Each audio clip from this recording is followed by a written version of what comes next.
Man to Men is for men like me. I'm Gray Mogensen, and I'm from Baton Rouge, Louisiana, and I go to Mississippi State University where I'm studying history. I hope you enjoy this episode. This is Man to Men, the premier audio journal for men who live faithfully and lead courageously. I'm Jared Musgrove with you for an in-depth conversation with another courageous leader. And today we welcome Jared C. Wilson.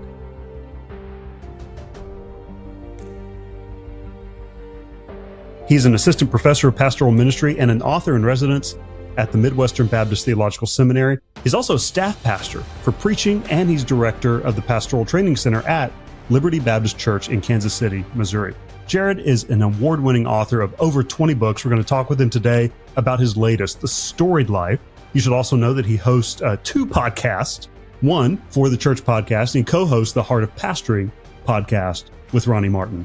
Now, here's how Jared describes himself, guys. Jared says that he's not a catalytic agent of change or a visionary or anything.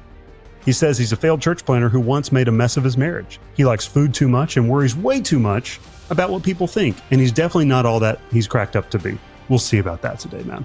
But after nearly 30 years of ministry, he's mainly learned that he's kind of an nincompoop. His words, but he knows that Jesus loves him. Amen. Jared C. Wilson, welcome to Man to Men. Jared Musgrove, thanks for having me, brother. That's right. You know what? You bear the distinction. You are the first fellow Jared that we have had on the show. Congratulations. That deserves something. Okay. That deserves something. Maybe I need to send you another Starbucks mug or something for that. Okay. Yeah. And thankfully, the two Jareds. It's good. That's right. And thank you for this. I know I think we corresponded a little bit online a few years ago. The rash outbreak of baristas unable to spell our name correctly. Yeah. What's up with that, man? I mean, it's, I don't know about you, brother, but I just say Wilson. When they ask me for my name, I say Wilson. Oh no, you gave up. Yeah. It's very hard to mess that up. Sometimes they put two L's in there, but it's still phonetically is Wilson. So I take it. I mean, and we've corresponded a little bit on this, but I'll get Gerald, Jerry, Jerryad. One of my buddies started making fun of me because I started just trying to say it very British-like. It's like, no, it's Jared. Yeah. Just trying to hammer it home. Even then, they still don't get it though. No, they don't. They don't. I mean, it's 1 out of 1,000 that they'll actually get it. I want to just say it's the way it's spelled in Genesis 6. That's the way we spell it. Yeah. It's like, yeah, I'm sure they're going to get that reference. Yeah, right. Maybe the Starbucks near the seminary, but yeah. Come on, he's the father of Enoch, right? That's right. That's right. Come on, guys. Come on. I know you know this, right? Don't you know? Oh my gosh. It's good to have you on, man. Would you just start and share with some of the guys the story of your own coming to know Jesus and walk with him? I left that wide open. It doesn't have to be the short version. Well, yeah, I'll give you the short version because it is a pretty long story. I grew up in the church. My parents were believers. My dad was a faithful churchman, not in vocational ministry, but just a faithful church-going man and loved Jesus, worked in the retail industry, taught Sunday school and things like that, but just took us to church. And so when I was about 5 or 6 years old, I made a profession of faith, responded to a public invitation, an altar call at a Sunday evening service, and was baptized shortly thereafter. And then, like a lot of, young believers do who have early conversion experiences like that, or at least what they think are conversion experiences. When I was about 12 or 13, I had kind of a crisis of faith and wondering whether I knew, what I was doing when I was a child, and made another profession of faith, and later was baptized again. And now at 48, I have a lot more optimism about my experience as a 5 or 6 year old than I did when I was 13. Yeah, I have by God's grace been a fallible follower of Jesus now, for 40, some years. And, that's the short version. Yeah. But there's, obviously valleys and testimonies of the Lord's faithfulness despite my horrendous sin and in the midst of that as well. So as far as I know, I kind of plant my flag these days at that sort of, 6-year-old moment. But I don't know when was the exact moment of my conversion. Yeah. I think that's okay. I hear that a lot just in my pastoral work too. The difference is, are you walking with him right now?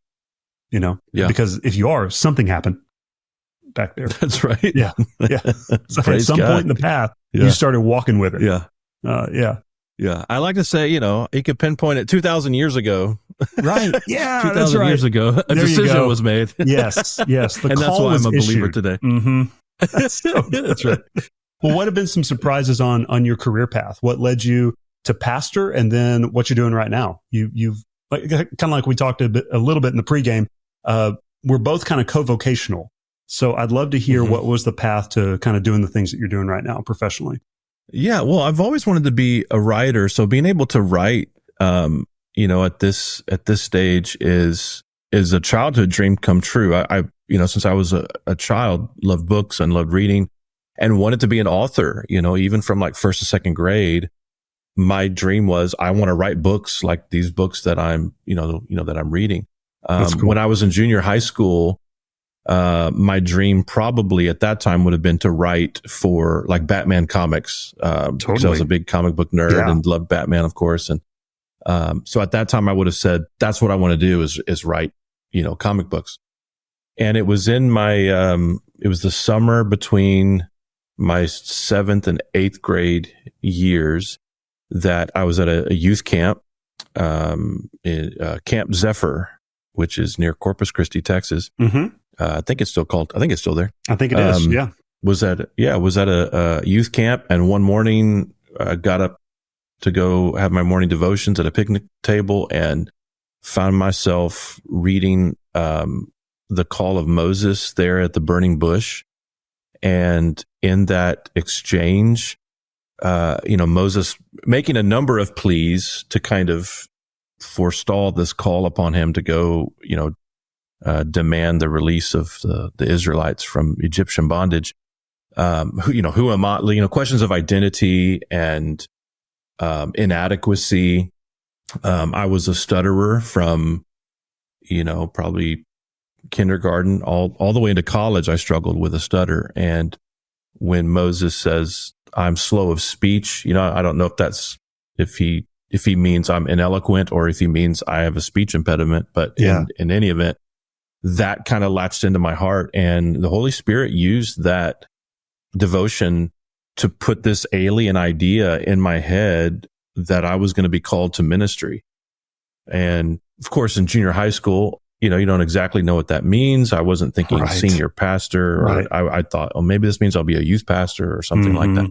Mm-hmm. But I believe the Lord called me to ministry. And so from then on, all through high school, I knew like, this is the track I'm on. I'm going to be in vocational ministry. And so the summer I graduated high school, before I even started college, I had my first ministry position at a Chinese Baptist church in Houston, Texas, a Zion Chinese Baptist church, became the youth minister there, and never really looked back in terms of ministry, but at the same time trying to develop a writing career, which in the beginning was as a novelist. I wanted to be a storyteller. So I just saw these as kind of parallel tracks, and certainly, spirituality informed the way that I wrote fiction, but that's what I wanted to do is write fiction. Yeah. And so that's kind of where where life took me. With the surprises is, the kind of shift to nonfiction, which happened by the Lord's hand, but not by my design. Cause in the summer of 1997, we moved to Nashville, Tennessee, was married in 96, moved to Nashville in 97, and was still in school, going to school, looking at ministry jobs, and started writing my first novel that summer before I started up school again in the fall. And when that novel was finished, I, shopped it around to different agents, and I got a literary agent with the novel. And so I thought, all right, I'm going to be a novelist. Yeah, no small thing. And, it was, to me, it was a good kind of, validation of like, okay, this is my first book and maybe I've got what it takes. And of course that novel didn't get published. And so then I wrote a second novel, and, that didn't get published. And then I started writing a third novel, and about halfway through, this was mid 2000s. I planted a church there in Nashville. And when my agent came asking about the manuscript status, I said, I don't really have time. Ministry's really taken up all my time. So I don't really have the bandwidth to finish this story. But I said I could turn, this sermon series that I had just done, they could become book chapters maybe. And I would have like a nonfiction book about the historical Jesus. And my agent was very kind of, he downplayed. He was just like, you're a novelist, number one. To publish nonfiction, you have to have a platform of some kind. So if nobody knows who you are, it's just not going to work. And I just said, well, this is all I've got. And so I put a proposal together, and he reluctantly shopped it, and we got a book deal. So my first book was this nonfiction book.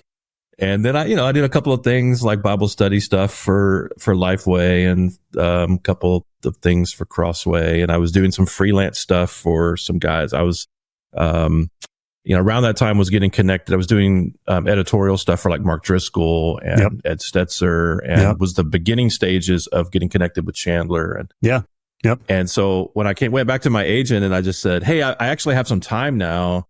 I could finish that novel. And he said, well, now you're a nonfiction guy. Oh no, you got pigeonholed. I got pigeonholed. Yeah. So that was the Couldn't biggest possibly sort of write anything curveball. else. I know. Right.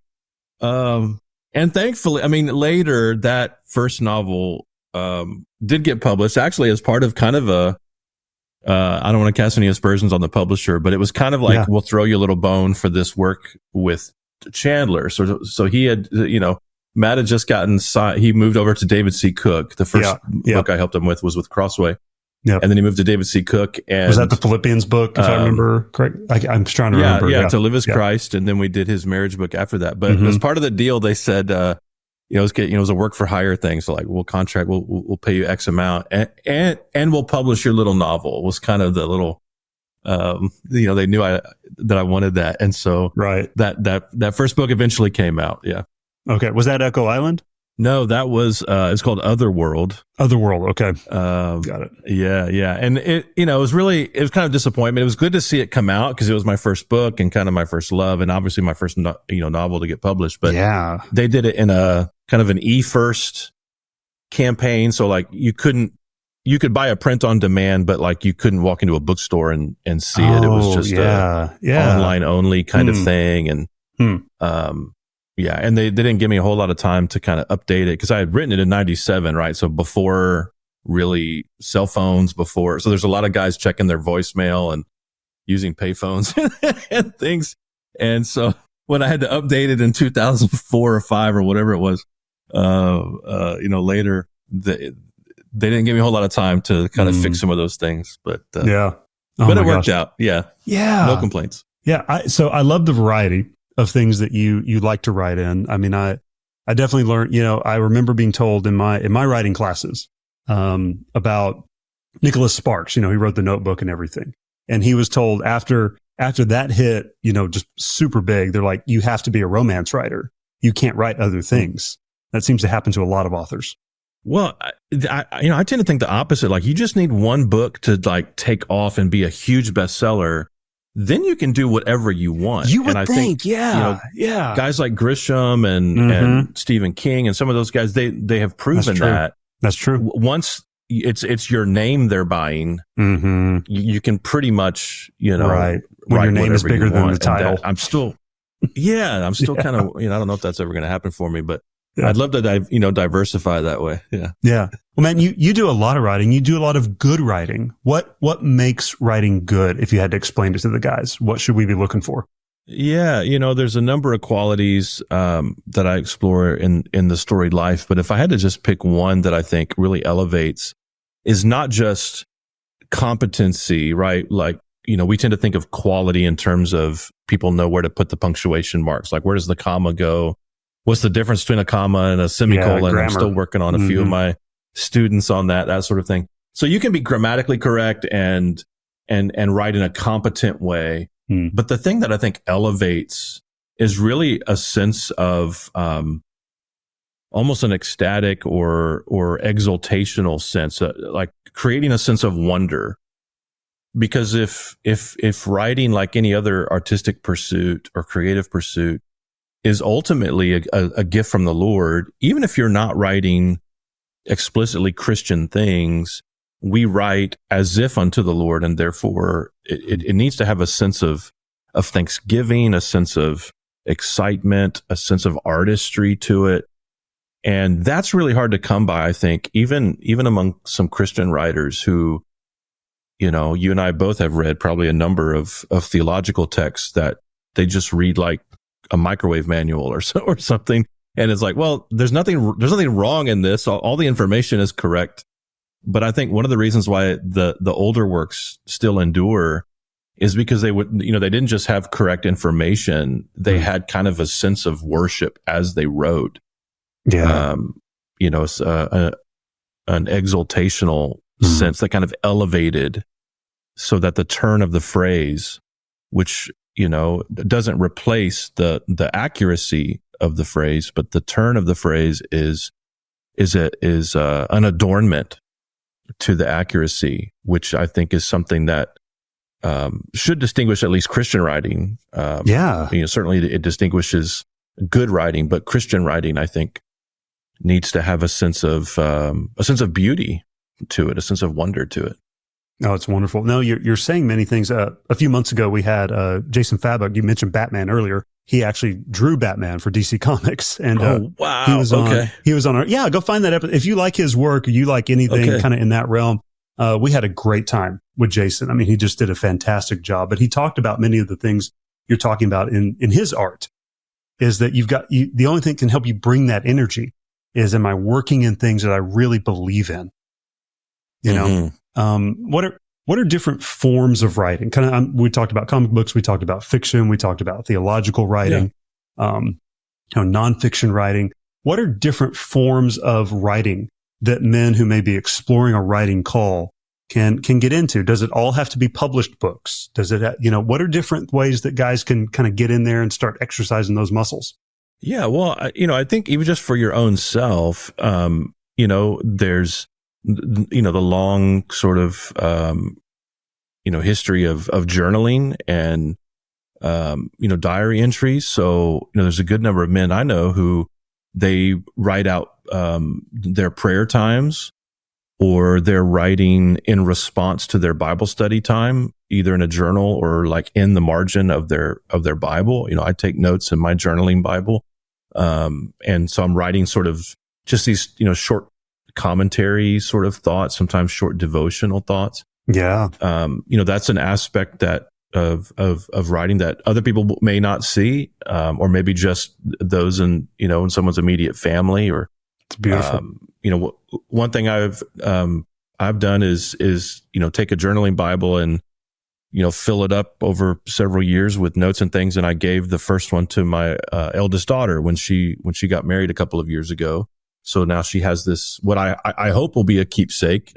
She seemed to be thrilled at the gift, but now she's got something that she can cherish and perhaps even pass on to, my grandchildren or so on and so forth. And I'm working on another one now for my other daughter. And so that's, sort of a gift of, this is Dad's, not just prayerful study, but even some thoughts about you as I read through. That's something I think that men could take up.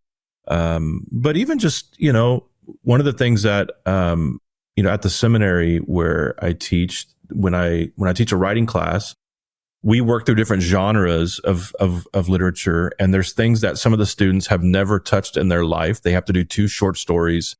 They have to write a narrative poem. But we start with something that I think is sort of just putting the ball on the tee for them, which is basically a theological piece, which is something that either, they've already been doing a lot in school, or at least their mind is already oriented that way. And it's, Sure.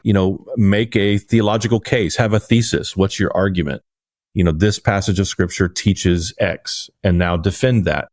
And that, is the core of, not just theological writing generally, but the core of expository preaching, right? That, the text says this, and here's where I see that in the text. Yeah. But then we move on to a little more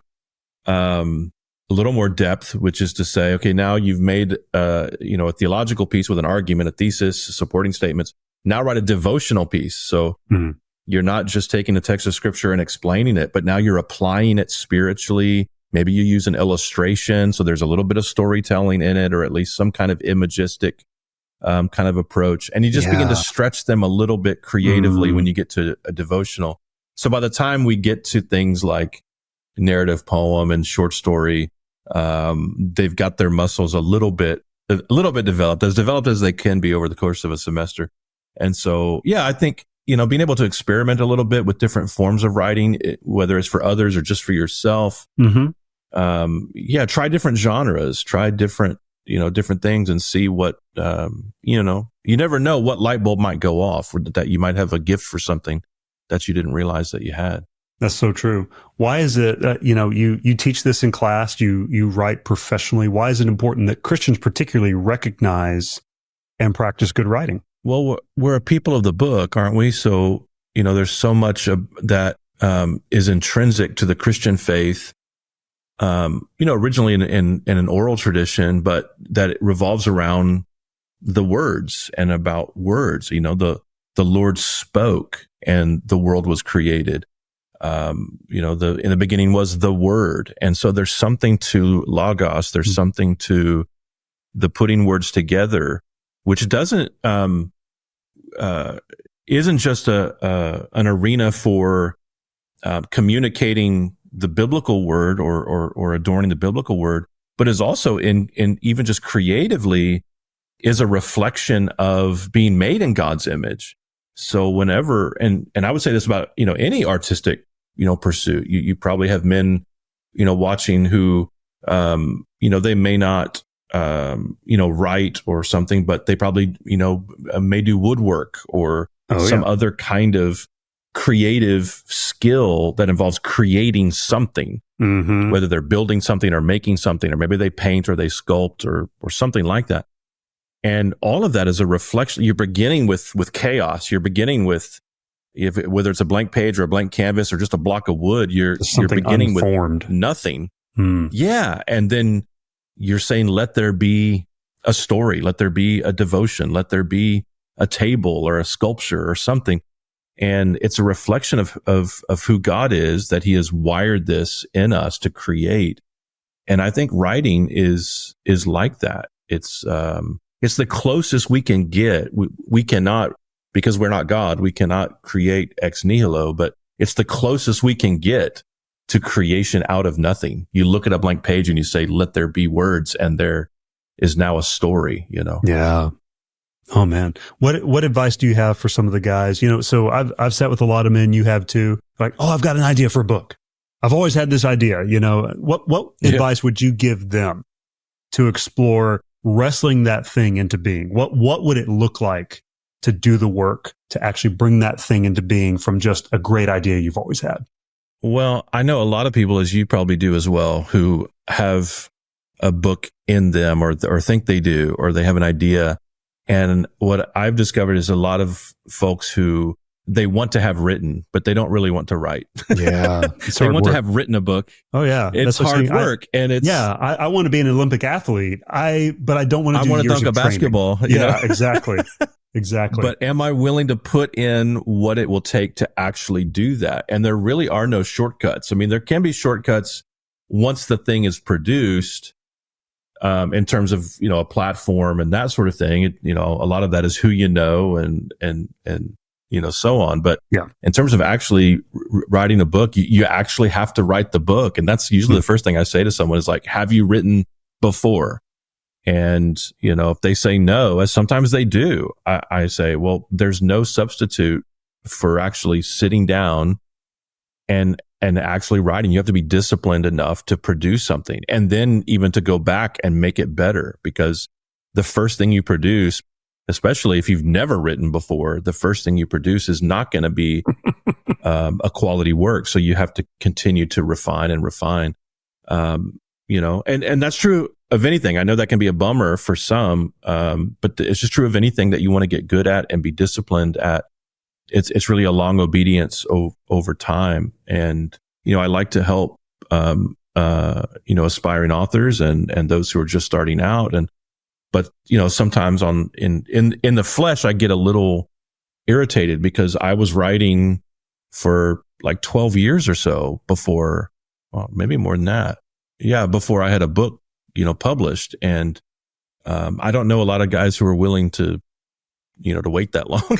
Yeah. If I say, you're starting now, okay, 12 years from now. Yeah. you have to, put the work in and suffer through the rejections and all of that sort of thing. Man. Well, so you're rather prolific and productive as a writer. I mean, I think we said 20 books in the intro, but you're notching up to 30 about right now. Especially I think I'm at 28. Yeah. Yeah. But I mean, start, adding some of the ones that you basically co-authored with Matt and some of those guys. Did you ever, and you can be as forthright as you wish to be. When did you ever feel like you were stuck in a writing project that you just wanted to get out of?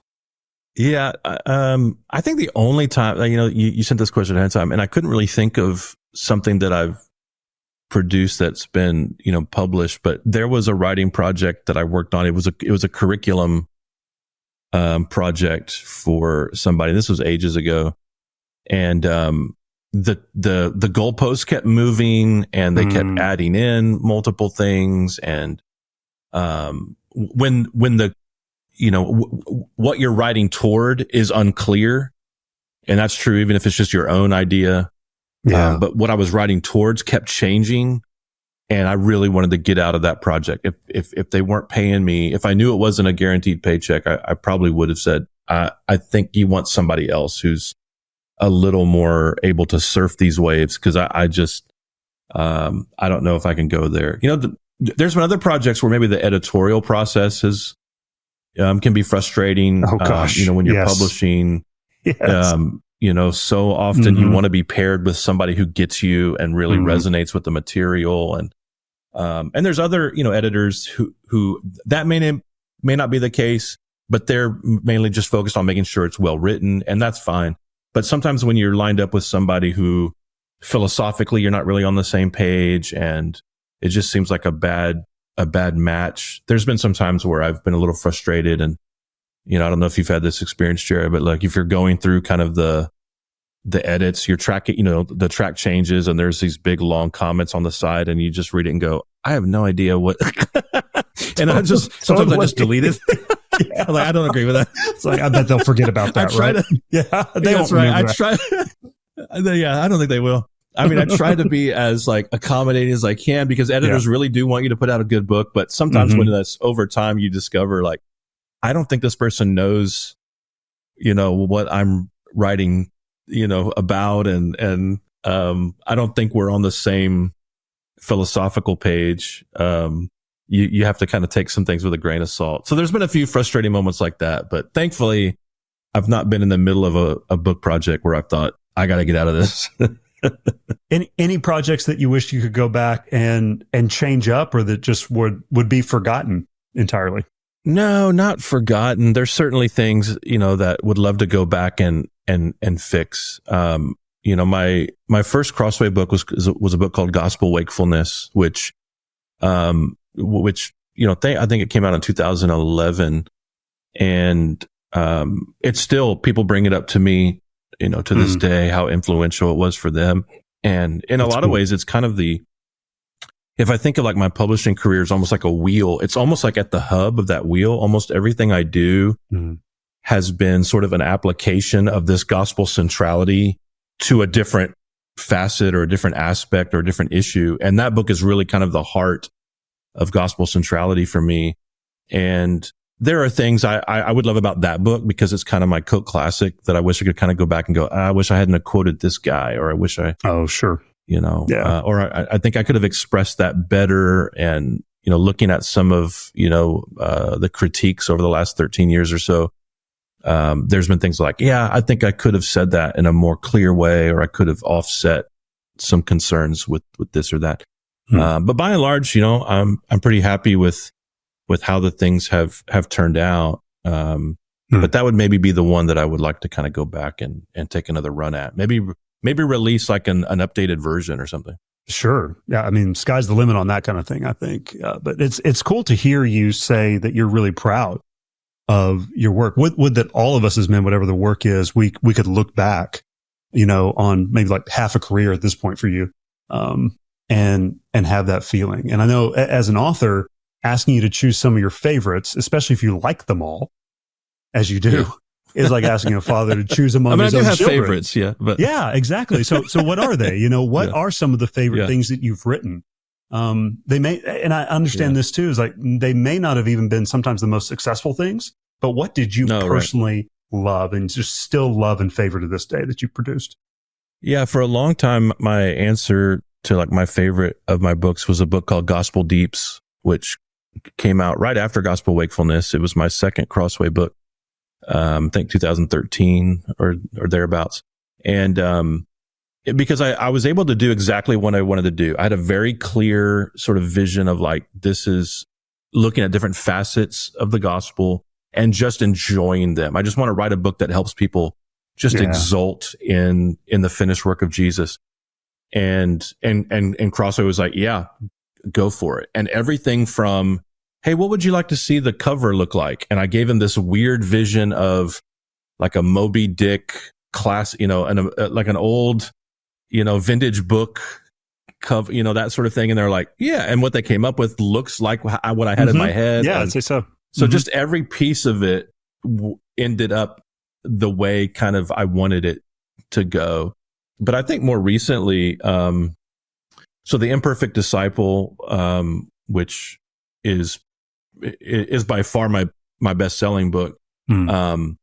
That book, and probably because it has sold the best, I hear about the most from folks and have been invited to speak on those subjects and things. That's become really dear to me because I've just seen or just heard from folks how much it means to them.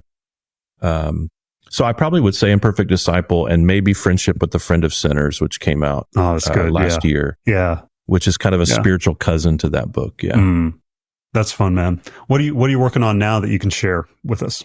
Yeah. Well, I finished a couple of books in the last few months. One will come out with, from Zondervan next year called Lest We Drift, which is sort of ostensibly kind of a look at the rise and fall of the gospel-centered movement, but it's really about just sort of staking a claim for the enduring relevance of gospel centrality, which a lot of people say is kind of over and impractical and not useful anymore. Right. And so I'm kind of taking Jesus's warnings about bewaring the leaven of Herod and of the Pharisees, and looking at texts about not swerving, and of course Paul's repeated commands to resolve to know nothing except Christ and Him crucified. So it's kind of my kind of stake in the ground cultural analysis of the movement and evangelicalism, but in the light of a call to gospel centrality.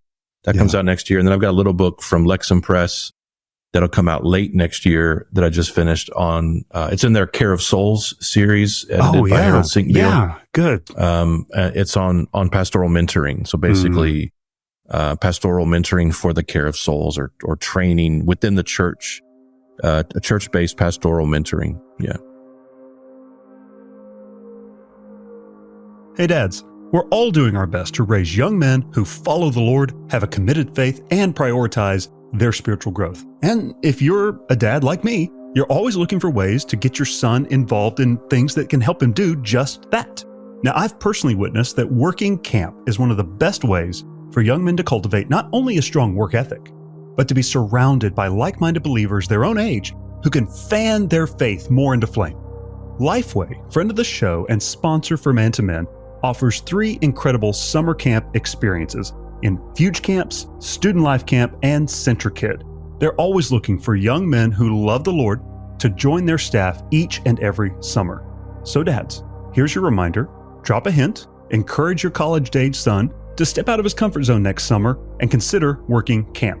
We are all partnering with you to raise young men who can do hard but new and good things for themselves and their faith. You can visit studentlife.com, fuge.com, centralkid.com, and we'll put those links in the show notes for you to check out more and share with your own son. Man-to-Man listeners are men of vision. And if you're driven by a God-sized vision for ministry that's waiting to be realized, but you find yourself restrained by limited funding or the need for more dedicated time, friend of the show and sponsor Reliant Mission is ready to help you make that vision possible. Reliant equips support-based workers with the tools that they need, including expert training and coaching in fundraising. This training ensures that you can secure the funding required to dedicate yourself entirely to your God-given mission. Whether you're initiating a new project, joining an existing mission, or taking your ministry global, Reliant helps you secure the resources needed to turn your vision into reality. Visit reliant.org/partner, that's RELIANT.org/partner, to see how they can help your ministry visions come to life. Well, if you will, we're going to transport over to a segment that we call Everywhere, Every Day. And this is really just a personal conversation with guests on how they, live, move, be. It comes out of my personal curiosity of just what do people do all day? And so you do a lot of things. What does a typical week look like in Jared Wilson's life, if there is such a thing? Yeah, there really isn't a typical week. I wondered. We had family, friends in town with us all last week.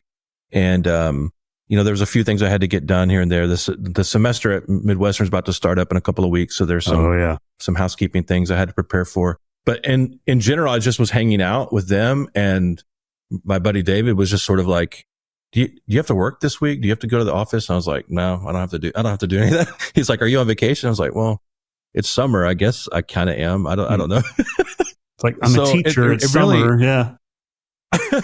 until the semesters start, and depending on what my class schedule is, and that can change.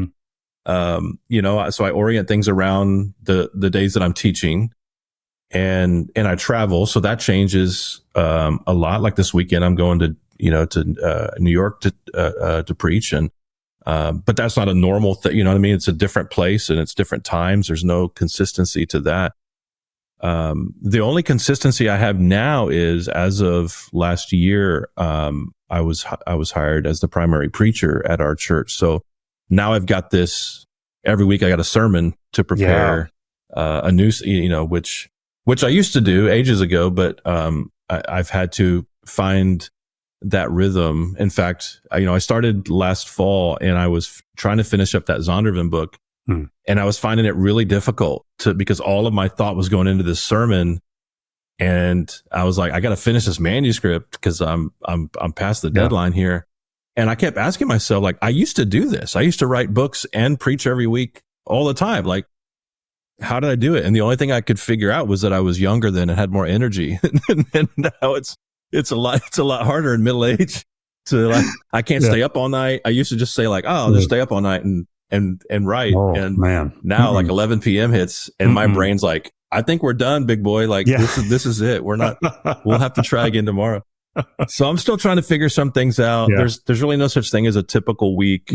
My schedule is really different week to week. But that's pretty fun. So it's not for everybody. I know a lot of folks, they need more structure. I have structure in the things that I have to accomplish.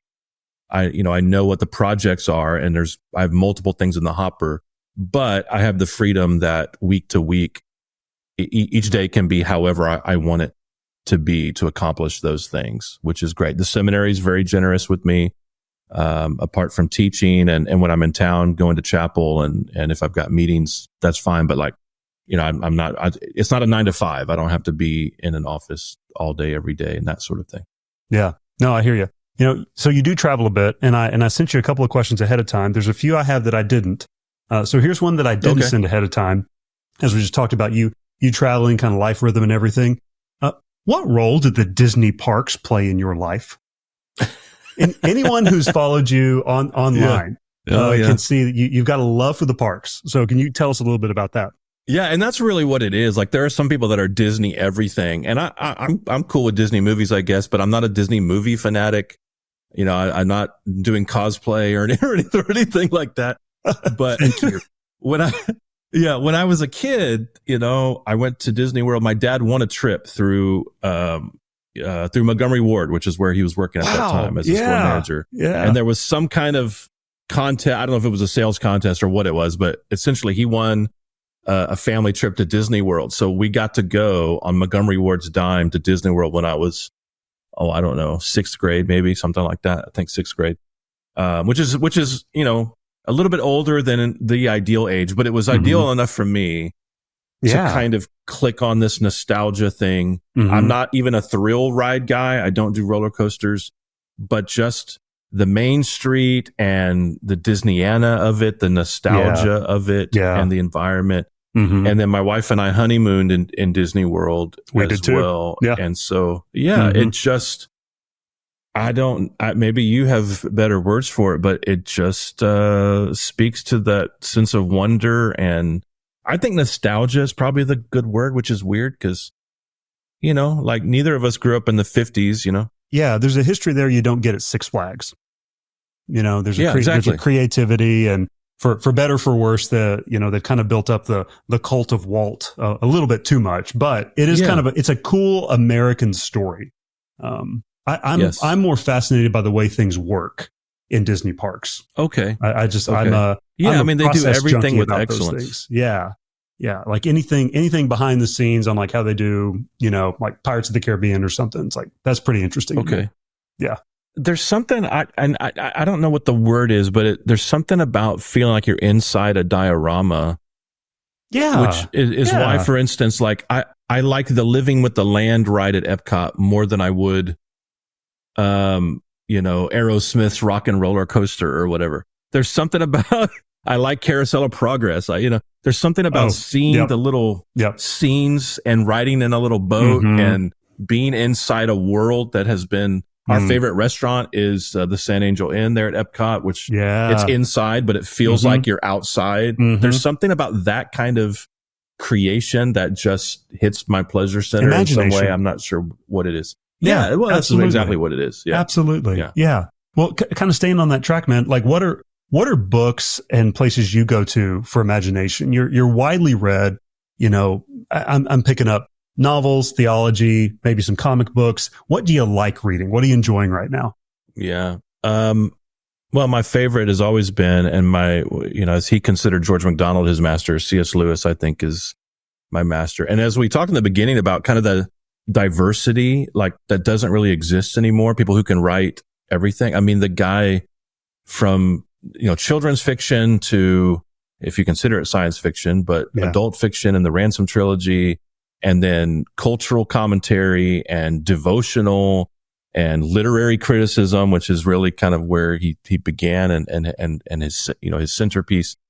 All of that is really just a model for me. Lewis endures not just because his thinking is sound, but he endures because of the way he writes. He adorns his thinking with a style and a sense of wonder is always there.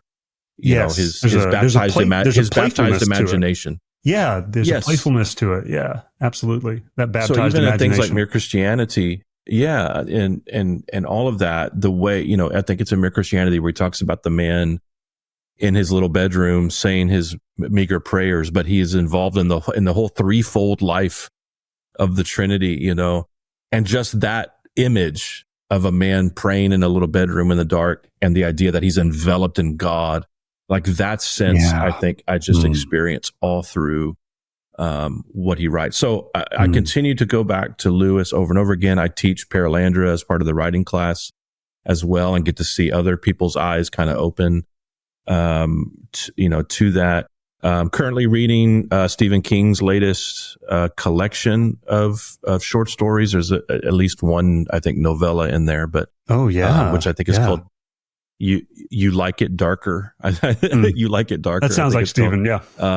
Yeah. There's some really good, like just sort of like 2-3 page, just like dagger short stories in there that have these just a little scenario that's kind of like Twilight Zone-y and things that's really good. That's fun. So Love a good I've short liked story. King for a long time. Mm. And then Leif Inger is a modern novelist that I've really enjoyed. I haven't read his newest one, but I've read his previous books, and he has a way of making place a character, or at least it feels like a real breathing place. So things like Peace Like a River or Virgil Wander, those books in particular, those are some of the authors that I really enjoy. But I dabble in all sorts of other things as well. Like I'm reading the history of the it's called Easy Riders, Raging Bulls. It's basically about how the auteurs of the 1970s reinvented movies. So Coppola and George Lucas and Spielberg and Scorsese and those guys. Yeah. So I'm reading that right now as well. That's fun, man. Well, so Prof, help me on this. Help me with the space trilogy. This might just even be personal. You guys can skip 30 or 10 seconds ahead, but like help me with the space trilogy. I want to get there with Lewis. Okay. I really do. Yeah. I've tried a couple of times. Maybe I'm just not in the right headspace for us because I can do genre. Like it doesn't scare me. Okay. So just help me get in, man. I don't know about you, brother, but I used to think that I liked fantasy and science fiction books. And what as I tried different ones, what I discovered was I really like Lewis and Tolkien. That was really what I discovered. Because I would try something like, you got to try Wheel of Time, or you got to try, and none of them stuck. You got to try Dune, and just none of that really works for me. It's just Lewis and Tolkien. So Lord of the Rings, but so the trilogy, you really have to think of it as 3 different genres, because it's not, I said, categorically, some people just say this is a science fiction trilogy. The first book is really more kind of the classic science fiction style, the H.G. Wells, Jules Verne kind of. Yep. Yeah. So out of the made it through that one. Like enjoyed that. Loved the H.G. Wells of it all. Yes, definitely in there. Okay. Yes. So Perelandra, however, is more like Milton. It varies more kind of into fantasy, but it's more kind of mythology, epic. It's more of a spiritual work than it is science fiction per se. Yeah. And so you have to read it kind of like you would read Dante, or in particular, Paradise Lost is a gigantic influence. Yeah. So if I only made it as far as Venus, I get dropped off on Venus each time. I'm just like, it's so good. I'm really trying. So. You gotta go. Yeah. And then the third book I find is the hardest. It's denser.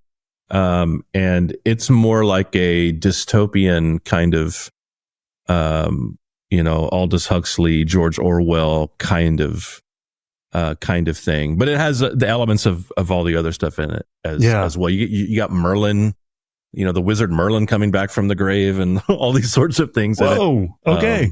But and it just speaks, and it seems to be the most relevant, I think, for some folks today, because Lewis has the whole deal about kind of the inversion of, the bureaucracy, with the nefarious, purpose behind it. And, which is ever relevant in our modern age. Okay. Well, Margaret, so everyone tells me, oh, you've got to get to that hideous strength. That's the best one. Like I really want to, I got to get off Venus. At some point, but we'll mark it down here in this podcasting. I'm giving it another shot. Thank you for that. Okay, do it, man. Thank you. Yeah.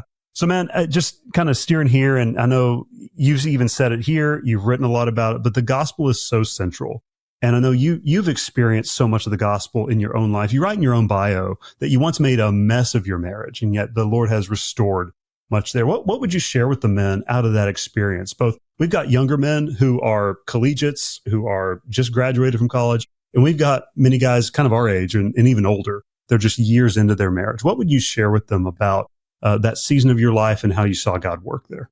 Yeah, well, to put kind of the plot point on it, it was, my own sin, the rotten fruit of, a private obsession with pornography. And, I really, even just in ministering to young guys today, and not just young guys, but older guys too, who are struggling with that today, I feel for them, because when I was first sort of introduced to porn, and when I was in kind of the, eyeballs deep in porn use, it was before these things, before cell phones, it was before tablets, it was, and so now, like, that people can just get the crack directly in their pocket. It's a nightmare. But it was a nightmare for me as well, even when it was harder to get and to see. But that is how it began for me, was seeing, and I would say even, the hooks got into me in the 5th grade when a classmate brought on the school bus his dad's, Penthouse magazine. And I've forgotten a lot of porn since then, but I remember those images, the first pornographic images that I've ever seen.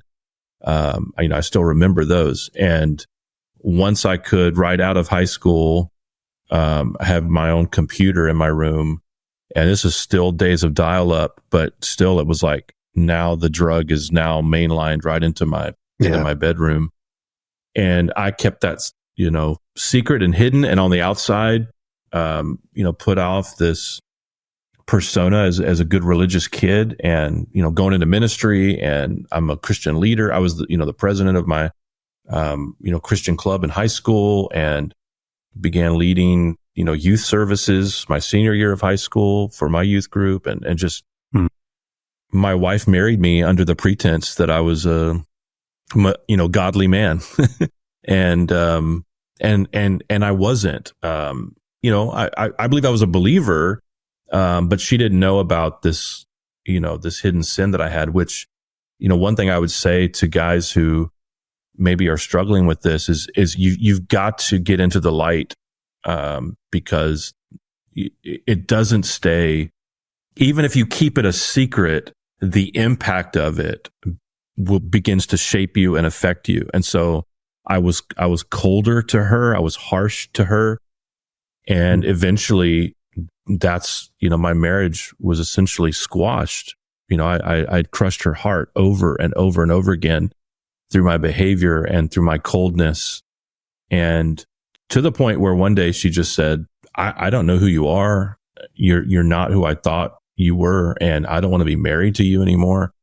And that was the day I woke up. That wasn't the day of like gospel wakefulness, but that was the day like I hit the bottom, which, a lot of guys have to do, unfortunately, to course correct. It's like they say in AA and other places, people don't change right until they hit that rock bottom. And that's what it took for me, was finally, I don't have this thing that I've made an idol of, my marriage, anymore. We were still married, we were still living in the same house, but we were living like roommates. I'm living in the guest bedroom of our home, and just not knowing any day if she's going to finally say I met with a lawyer and those sorts of things. My marriage was effectively over, even if we were still married on paper. And I had repented. It cured me of my desire for porn to kind of hit that collapse.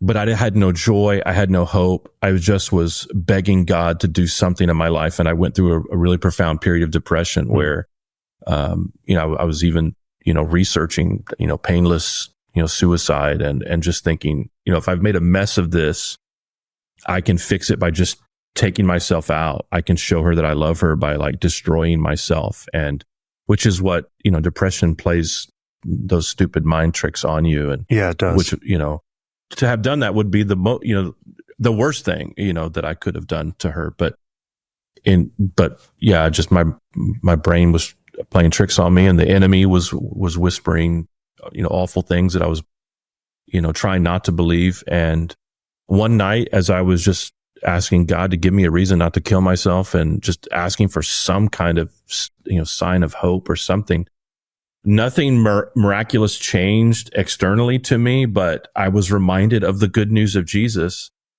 and which wasn't a message that I hadn't heard before. And it wasn't even a message I didn't believe, but I suddenly realized that it was for me as a, horrible believer, because I don't know about you, Jared, but like I grew up in churches where they had the true gospel. They were not heretical churches, but the gospel was just for lost people. Right. And once you have it, you move on to other things. And what I discovered that night was that the gospel was for me. That I didn't have this language at that time.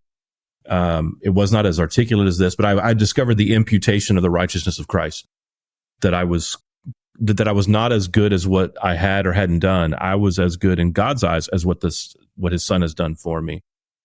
And it was like the light bulbs came on, and none of my circumstances changed immediately, but I had a joy, I had an energy in my repentance that was brand new. I began serving and loving my wife with no expectation of response from her.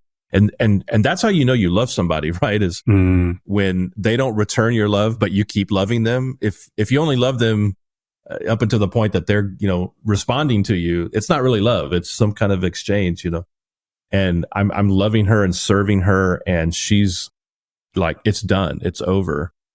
Until I put enough time into that, and it was almost a year, that the Lord had really softened her heart, and she had seen that I was changed, that I was a different person. And once we were on the same page, he began to stitch us back together again. And my advice to any man who's in the midst of that is do whatever you can to extricate to flee, as Paul says, to flee from that sin, to make war against it. Right? Jesus says, if your eye offends you, you dig it out of your face. You don't, don't wait until your life collapses like I did, because that's where it's going.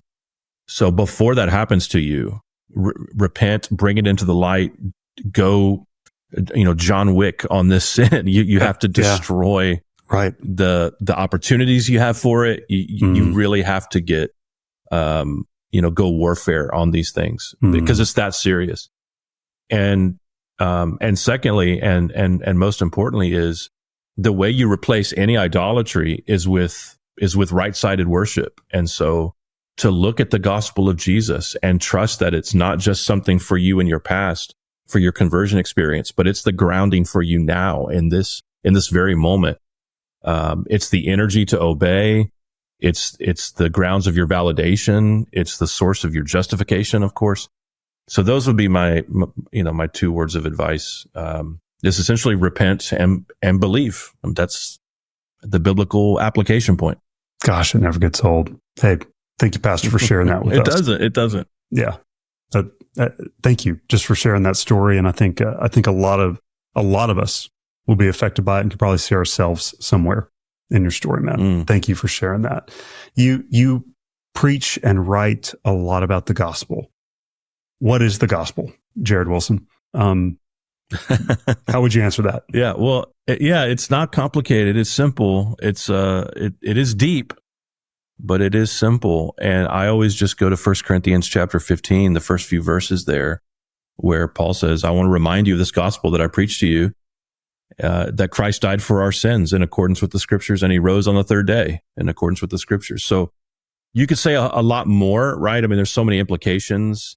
And there's even facets of the gospel, justification and adoption and union with Christ and even sanctification that the Spirit so works. Much. In our hearts, there's so many facets, but you can't say any less than Jesus died for my sins and rose again to give me eternal life, and it actually be the good news. So, that's the central, or that's the tip of the spear.